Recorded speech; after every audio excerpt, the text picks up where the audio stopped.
আজকে আমি গাছটাই কেটে ফেলবো। ফুল হয় না, ফল হয় না, ছাতার মাথা। আমরা অনেকেই কোনো গাছ লাগানোর পর ফুল ফল না পেলে ঠিক আমার এই বোগেনভেলিয়া গাছটার মতো তখনই আমরা ভাবি গাছই কেটে ফেলবো। না, এটা করা কখনোই উচিত নয়। জানো তো, গাছেদেরও একটা নির্দিষ্ট সময় দরকার।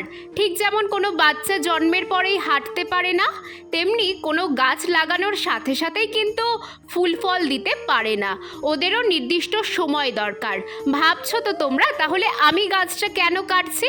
না, কাটছি না, আমি প্রুনিং করছি। এতে গাছেরই উপকার হবে। বোগেনভেলিয়া প্রুনিং করার আদর্শ সময় হলো বর্ষাকাল।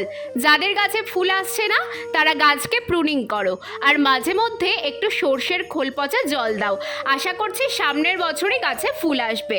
ব্যাস, হয়ে গেল আমার প্রুনিং করা। এবার একটু কাটা অংশগুলোতে হলুদ গুঁড়ো লাগিয়ে দেবো যাতে ডাইব্যাক না হয়।